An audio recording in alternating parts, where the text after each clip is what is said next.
নমস্কার বন্ধুরা, প্রত্যেকবারের মতো লিপিকা রান্নাঘরে তোমাদের সবাইকে স্বাগত। বন্ধুরা, আজকের আমি তোমাদের সাথে শেয়ার করব মাছের ডিমের কালিয়ার রেসিপি।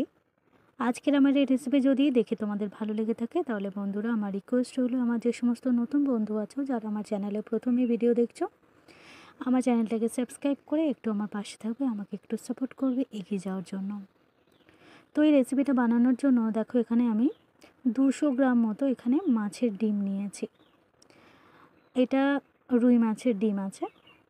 এবার আমি মাছের ডিমের মধ্যে দিয়ে দিচ্ছি একটা মিডিয়াম সাইজের পেঁয়াজ কুচি কুচি করে কেটে নিয়েছি, আর দুটো কাঁচা লঙ্কা একদম ধুলো ধুলো করে কুচিয়ে নিয়েছি। দিয়ে দিচ্ছি পরিমাণ মতো লবণ, আর এবার দিয়ে দেবো সামান্য একটুখানি পরিমাণ হলুদের গুঁড়ো। এইবার এই সমস্ত কিছু মাছের ডিমের সাথে খুব ভালো করে মিশিয়ে নেব। মাছের ডিমের উপরে একটা পাতলা লেয়ার থাকে, সেই লেয়ারটাকে অবশ্যই তোমরা কিন্তু একটু পরিষ্কার করে নেবে, বা যদি না পারো মাছের ডিমগুলোকে ছোট ছোট টুকরো করে ছুরি অথবা বটি দিয়ে কেটে নেবে, তাহলে কিন্তু এরকম সুন্দরভাবে কিন্তু মিশিয়ে নিতে পারবে।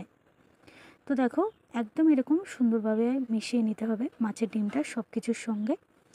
এবার আমি একটা কড়াই বসিয়ে ভালো করে গরম করে নিয়েছি। কড়াইয়ের মধ্যে দিয়ে দিয়েছি পর্যাপ্ত পরিমাণ সরিষার তেল। সরিষার তেলটাকে খুব ভালো করে গরম করে নিতে হবে, আর তেলটাকে ভালো করে কড়ার গায়ে এরকম ছড়িয়ে দিতে হবে।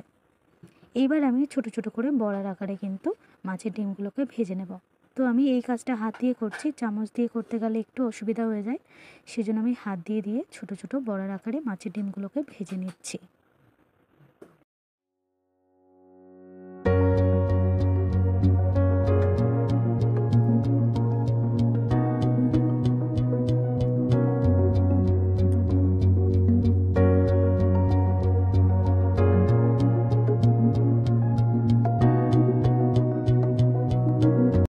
একটা সাইড যখন হয়ে যাবে তখন মাছের ডিমগুলোকে উল্টে পাল্টে আর একটা সাইড ভেজে নিতে হবে। তো আমি আস্তে আস্তে করে উল্টে দিয়েছি, মানে ডিমগুলো অপোজিট যে সাইডটা আছে সেই সাইডগুলোকে ভেজে নেওয়ার জন্য।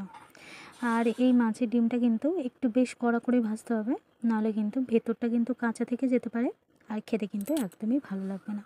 তো সুন্দর করে কিন্তু 3-4 বার ধরে উল্টে পাল্টে একদম লালচে করে কিন্তু মাছের ডিমগুলোকে ভেজে ফেলবো আমি।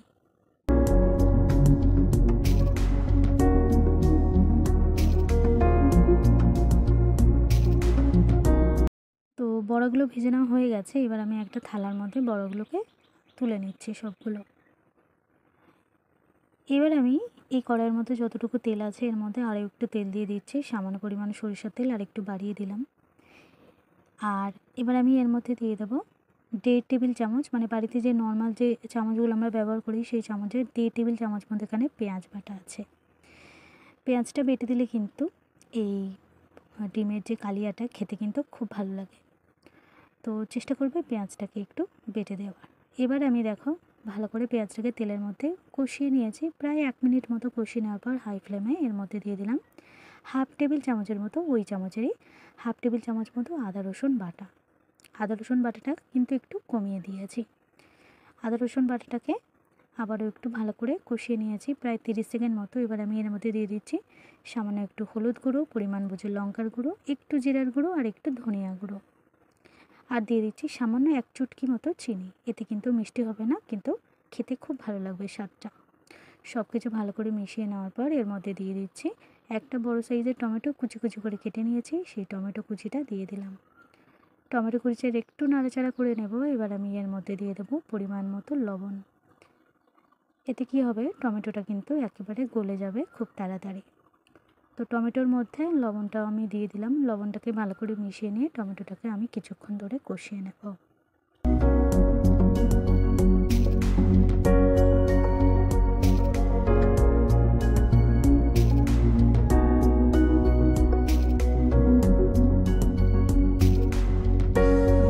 টমেটোটা যখন এরকম একদম গলে যাবে, মানে মশলা কিন্তু একদম তেল ছেড়ে যাবে, তারপর আমি এর মধ্যে দিয়ে দিচ্ছি পরিমাণ মতো জল। আমি এখানে 1 গ্লাস পরিমাণ জল দিয়েছি। খুব বেশি জল দেব না, বেশি পাতলা হলে ভালো লাগে না, একটু ঠিক মতো হলে কিন্তু খেতে বেশ ভালো লাগে। এবার আমি এটাকে বেশ কিছুক্ষণ ফুটতে দেবো, মানে ঝোলটাকে বেশ কিছুক্ষণ ফুটিয়ে নেওয়ার পর এবার আমি এর মধ্যে দিয়ে দিয়েছি ভেজে রাখা মাছের বড়াগুলো। তো আঁচটাকে কিন্তু আমি একবারে সেই হাইতেই রেখে দিয়েছি। আর সেই অবস্থাতেই কিন্তু ভালো করে আমি এটাকে রেডি করে নিচ্ছি। তো মাছের ডিমগুলো দেওয়া হয়ে গেছে। এই অবস্থায় আরও 1 থেকে 1.5 মিনিট ভালো করে হাই ফ্লেমে ফুটিয়ে নিতে হবে। কীরকম তোমরা ঝোলটা রাখবে সেরকম একটু বুঝে রেখে দেবে। এবার আমি সবশেষে দিয়ে দিচ্ছি পরিমাণ মতো ভাজা গরম মশলার গুঁড়ো। তো ব্যাস তৈরি হয়ে গেল আজকের আমার এই মাছের ডিমের কালিয়া রেসিপি।